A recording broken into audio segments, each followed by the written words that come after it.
Time to begin, so I'm glad everybody quieted down all at once. That's great.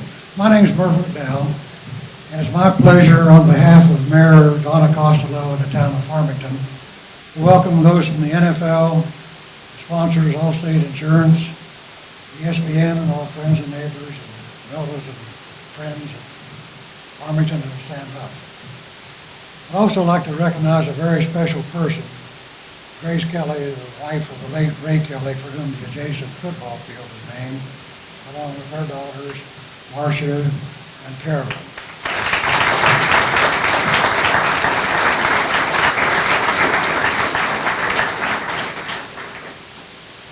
Farmington High School was a very special place, and it's great to see Sam Huff come here and return, actually a part of the NFL to the town of Farmington. There'll be a plaque here, which is actually will be an extension of the NFL. It's great to see Sam come back here, giving back to the community that grew up in. Right now, I'd like to introduce the agent for Allstate Insurance Company. I know he's a good agent because he's my agent. Stand up, please.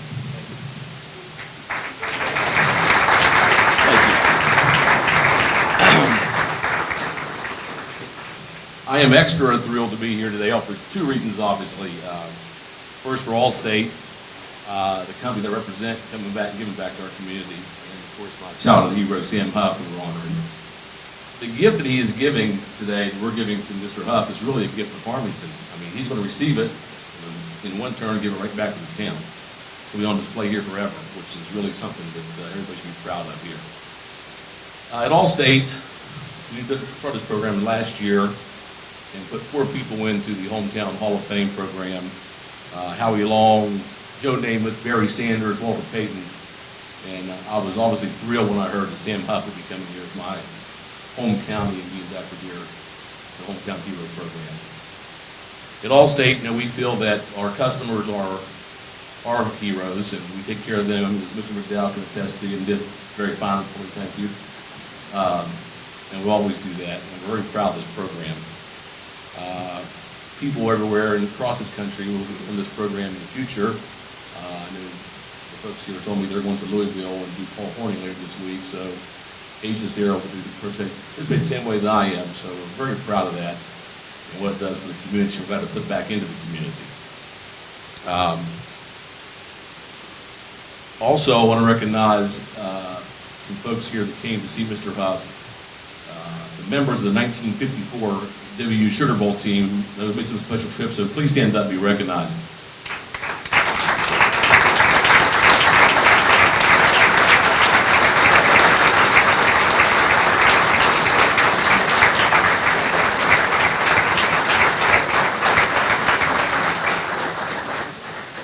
I'd also like to thank many dignitaries in attendance today. Too many to name. I won't even try to attempt that. I don't want to miss anybody.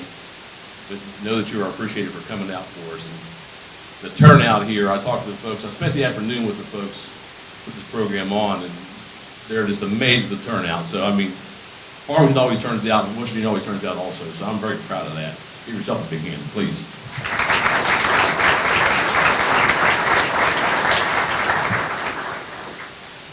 Before we present this to Mr. Huff, I had some time to spend with him today and his staff, and Mr. George Veras for the Pro Football Hall of Fame, the president of the Pro Football Hall of Fame, spent some time and heard some of my stories and some of my lies and everything else that I talked about. But we had a good time, and it was a real pleasure to meet him And I am going to quit talking and let him take this program over. Mr. George Veras, thank you very much.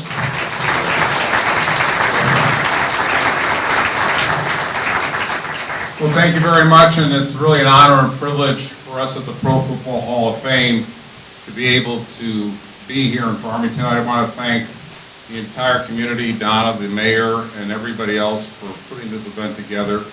We're here really for Sam, for what he's meant to football, what he's meant to Virginia, and what he's meant here to Farmington. And I will tell you, I have a small piece of West Virginia through my father-in-law, who grew up in Wheeling, and his father owned the Apollo Theater, if anybody ever went through there at those times, and he worked as an usher down there. And he said to me to say hi to everybody, say hi to all my friends down in West Virginia.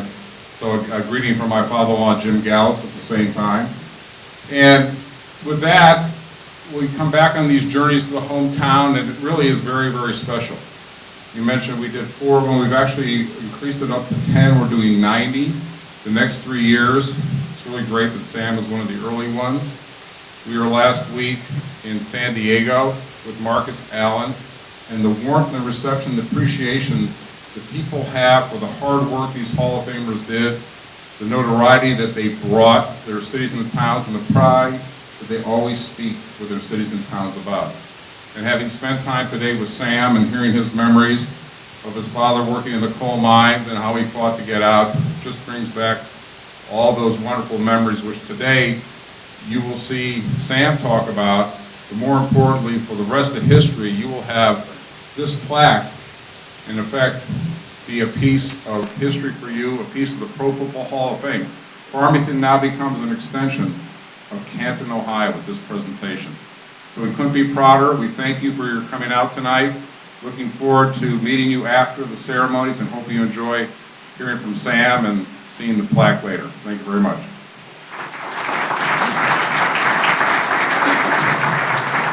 Thank you, Tom. Farmington High School was a very unique place, and number 9 was even more unique because 2 Hall of Fame football players that came out of there. But one of the other individuals who came out of there was a guy named Leo Cosciano, who was in our high school class. And this is a picture of Sam and Leo when they were accepting the trophy for the Mason Dixon Championship in 1951. And Leo and Sam go back even farther than Sam and I do. They go back to the 1st grade, where Sam and I only go back to the 7th. So Leo sent me a letter and asked could I read it tonight because he was unable to attend. And so it goes as follows. It says, Sam, I've closely followed both your NFL and business careers with great admiration. The toughness and tenacity that defined your football career also galvanized your success in the business world. There aren't too many towns the size of Farmington that can boast having 2 members of the NFL Hall of Fame. I'm happy to say that I'm a good friend of one of those 2, and incredibly proud of everything that you have accomplished, both on and off the field, as well as the recognition that you have garnered from the state of West Virginia. You know, back in your NFL playing days, it made me feel bad when I would periodically hear a sports writer criticize your play as dirty. In essence, giving you grief because you gave 100% of your efforts each and every play until the whistle sounded.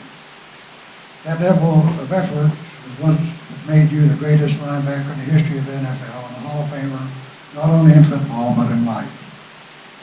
Obviously, the few sports writers who would make those comments didn't grow up at a coal mine. However, I can guarantee them one thing. Through the years and in the hundreds of games we played together growing up, I experienced more of your tackles than Jim Brown or any NFL running back. For that matter, never did I once consider myself out of bounds or down by contact before you tackled me. But then again, they weren't as smart as they thought they were. They would have known in the coal town you didn't have an out of bounds. Our friendship has lasted through grade school, high school, college, and still today. Sam's honesty, integrity, and fairness have been characteristics that I've admired during 70 years of friendship. I just want to say that when I arrived in the United States from Italy at the age of 6, migrating into coal camp number 9 in Farmington, I found out immediately that what the word bullying meant. After being beaten up daily on the way home from the first grade because I was a new kid and couldn't speak English, I hated to go to school each day. And then one day out of the blue, a skinny kid transferred to my class from a school from another coal town. He was athletic and outgoing, and it was obviously Sam Huff. One day after school, a group of boys had planned to dish their daily punishment, beat me on the way home. However, on this particular day, like Superman, here came Sam Huff to my rescue. Sam had heard the plan and decided he wanted to make the odds a little bit more even.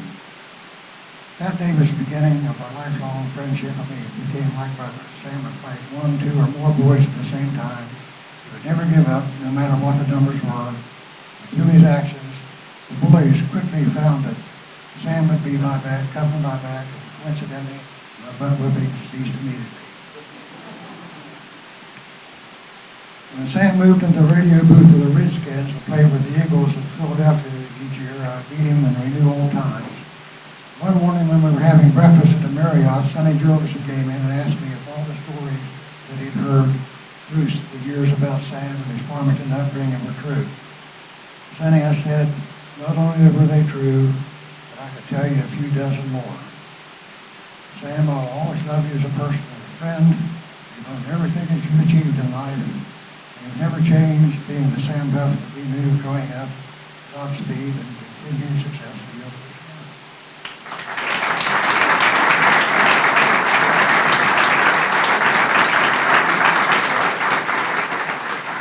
Now I'd like to introduce another friend and the guy that was the manager of our football team in 1951, Mike Arcure.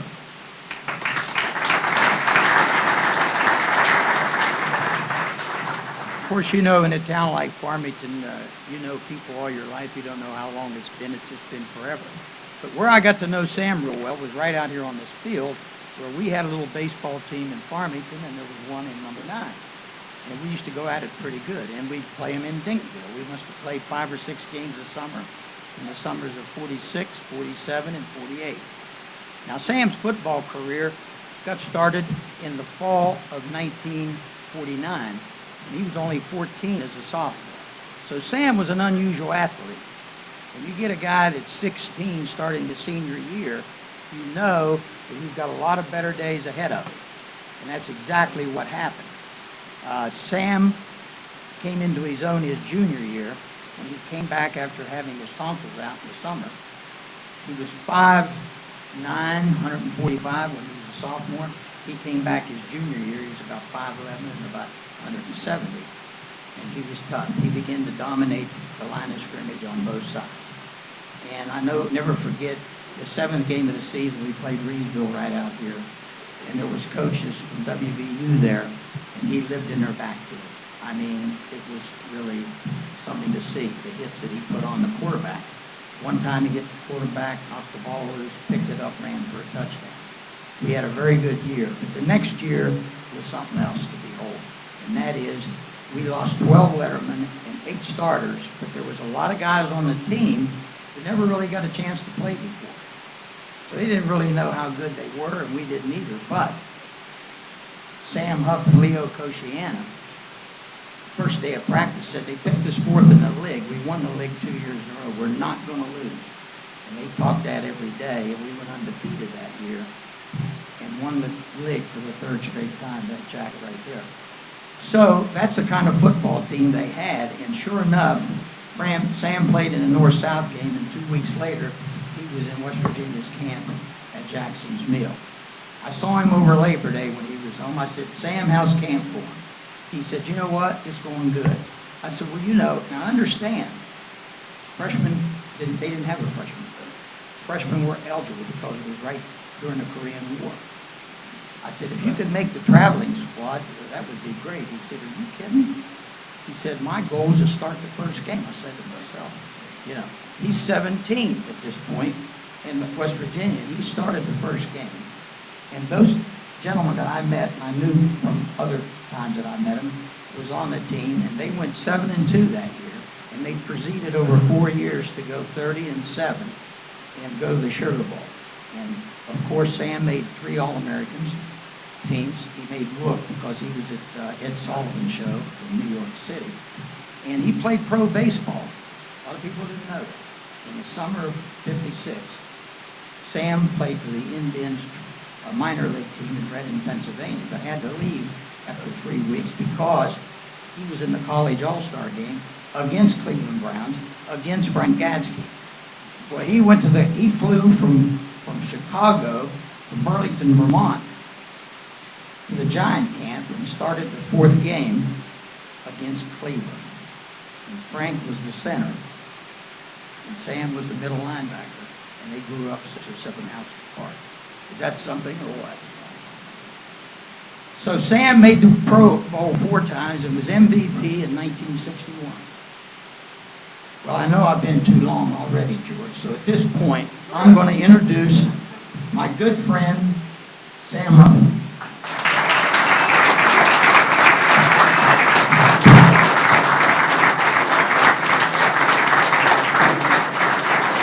Unveil the plaque.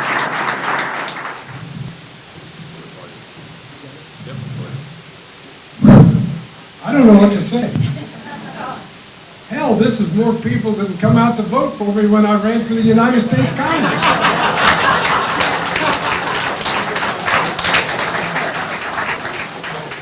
I was looking for you, and here I am, round about the world to get back here. I'd like to thank Leo Koshian, who taught me a lot about life itself, how important it is for all of us. Can you imagine coming across the ocean when you're about 5 years old into New York City?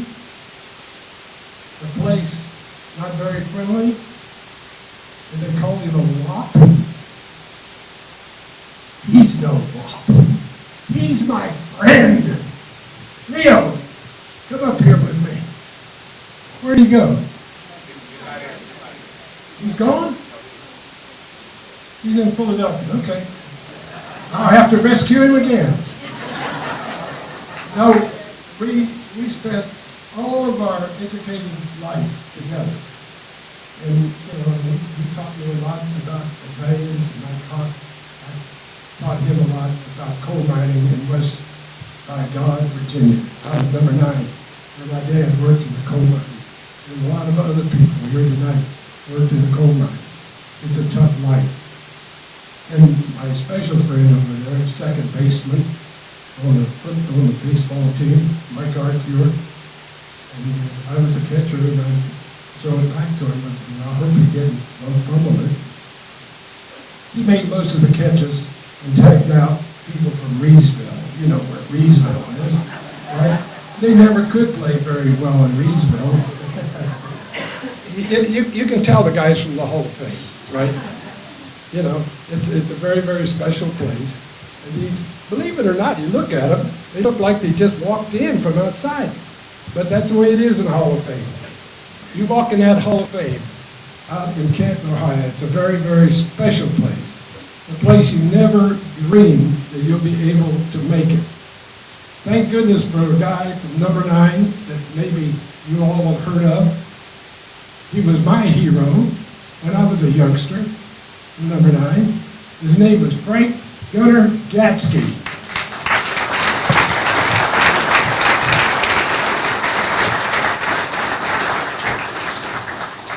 So it's not easy getting to Cameon, Ohio, and it's sure as hell not easy getting back either, I'll tell you that, because the Hall of Fame is a very, very special place.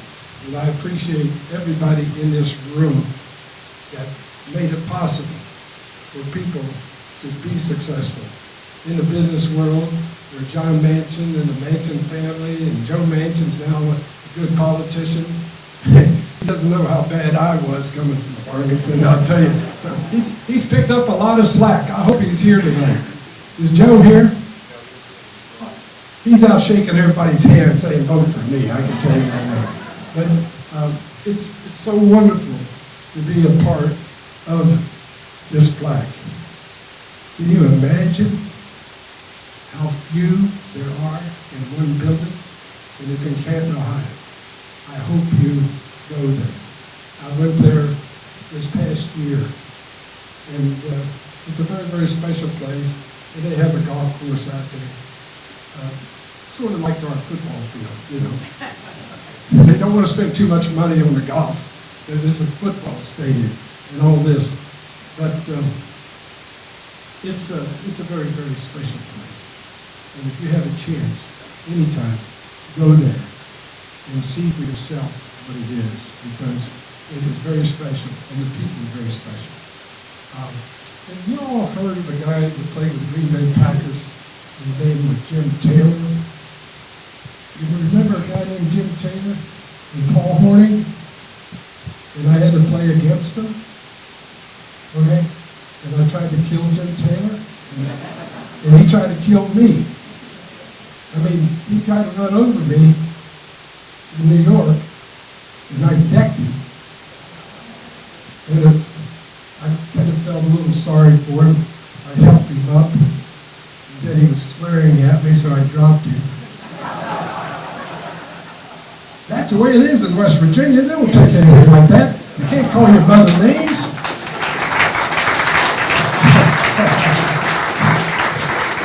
The great thing about it is they put you in the bus and everything, you know, all the ball players that are going into the Hall of Fame, and they do a great thing going from one place to another, to the golf course and back. And I'm sitting in the bus by myself in my seat. Sitting behind me was Jim Taylor.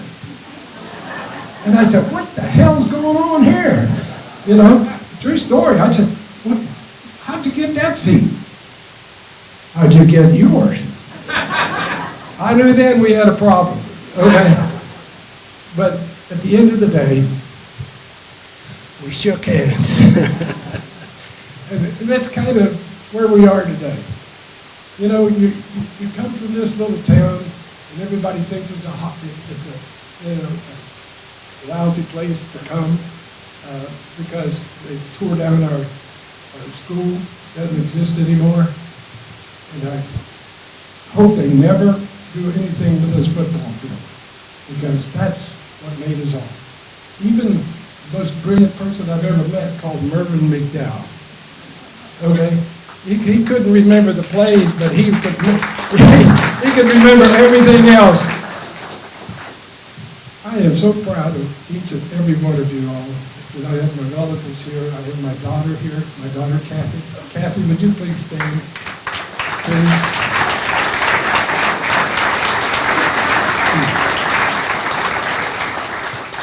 I owe everybody something that's here tonight, because this is what it's all about.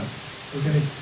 I often think when I'm playing football and when I go to Hollywood or wherever we go, or Cameon, Ohio, how great it is to be alive. How great it is to be from Farmington, West Virginia. And we're never going to give that up. Thank you all. Thank you all for coming. God bless you.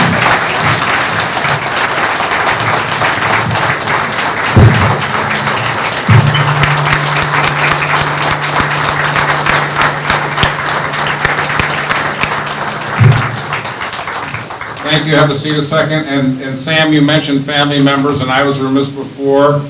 When I thank the mayor, I also want to give a big shout out to Rick Maxwell. Rick, would you stand? Sam's nephew, who was instrumental in putting this thing together for us today. Rick, you want to come up, say a word?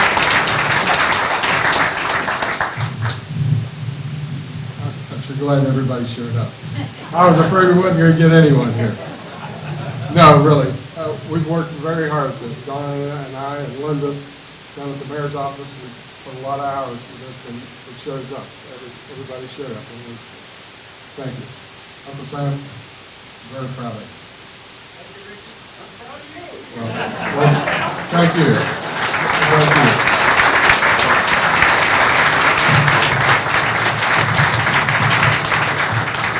Thank you, Rick, and thank all of you for turning out on a grand occasion.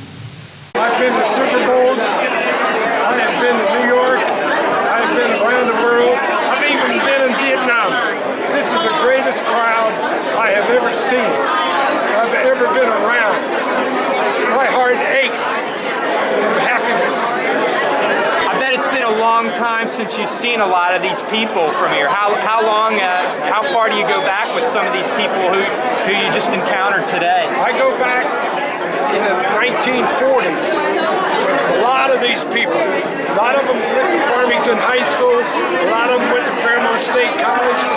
Most of them went to West Virginia University, where I went. Tonight just shows you what a West Virginian can do if we all pull together. And this crowd tonight is just unbelievable. To ask you a question. Yeah. Is there any other place in America where two? I know, two Hall of Famers from the same town? Yes, sir. I don't think so. We've always talked about that. 1 second. Test. I wanted to ask you a question. Yeah. Is there any other place in America where two? I know, two Hall of Famers from the same town? Yes, sir. I don't think so. We've always talked about that. Yeah, I know it's a long time ago and everything else, and I hate to hear old veterans say when I played. But I played everything, you know, and I played 11 and a half years. I never got hurt. Why? Because I was going full speed all the time. We became very close and have remained very close. Always told him, I said, you were like the brother that I never had.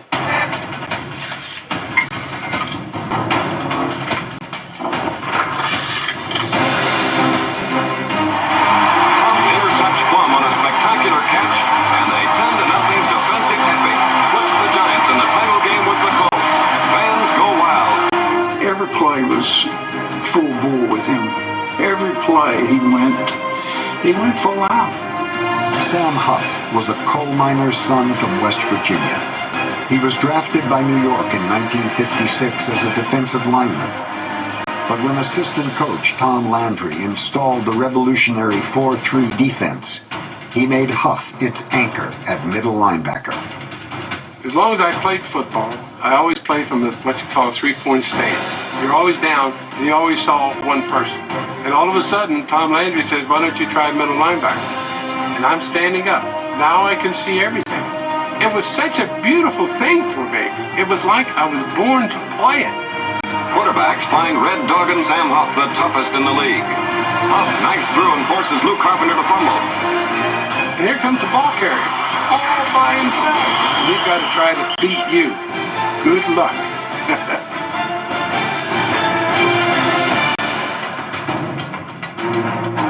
He wiggles past Janelle, but Huff spins him down on the Giants' 6-yard line. In the spotlight of the world's media capital, the New York defenders became heroes, and Huff was their leading man in the new glamorous era of defensive football. He was a sought-after spokesman for advertisers. He was featured on the cover of Time magazine. And he was even the star in a gritty CBS documentary. I had great admiration for him when he was with the New York Giants, and it grew when he became a Redskin, and I knew why, that Sam Huff would end up eventually in the Hall of Fame.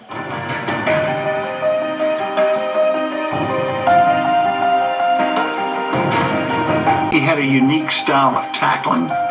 He aimed for the back shoulder. He never had a guy cut back on him. He didn't give him that angle. Only gave him one way to go. Very smart, intelligence. He knew his position and everybody else is on defense.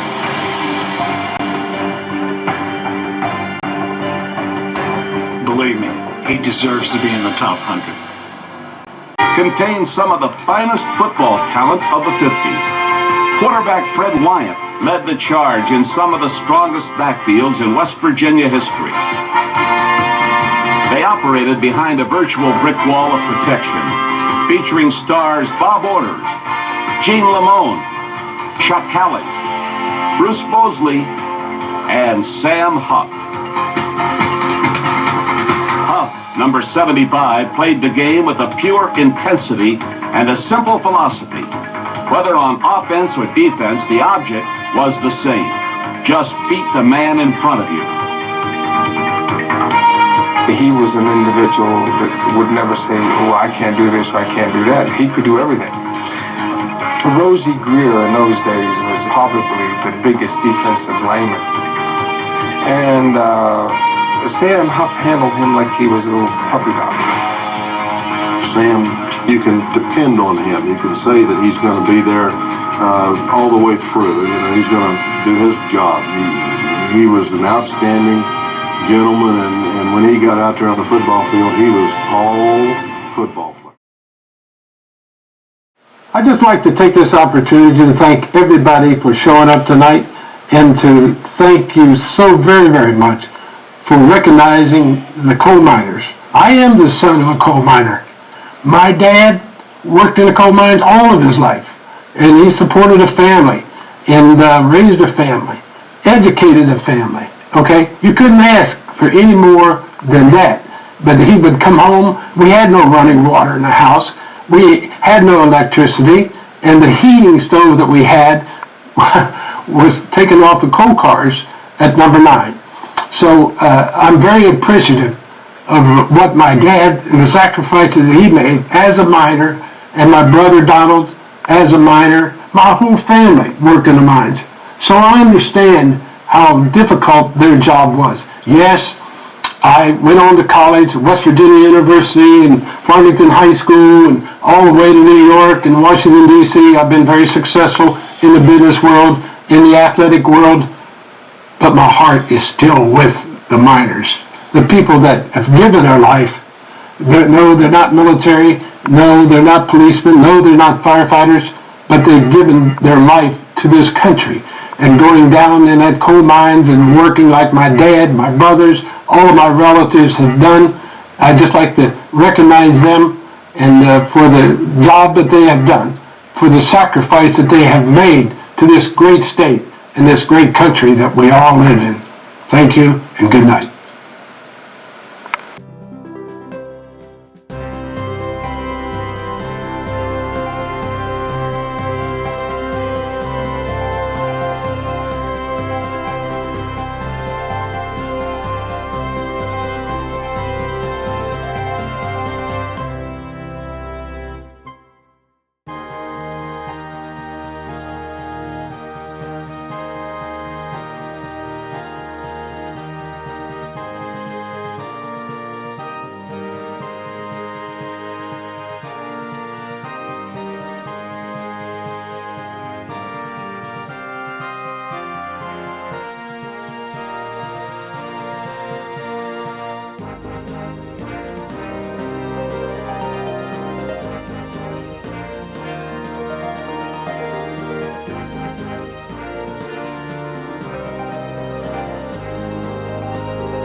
Ruth Mary Conaway, who became the wife of Nick Saban and the mother of the Nick Saban that's coaching at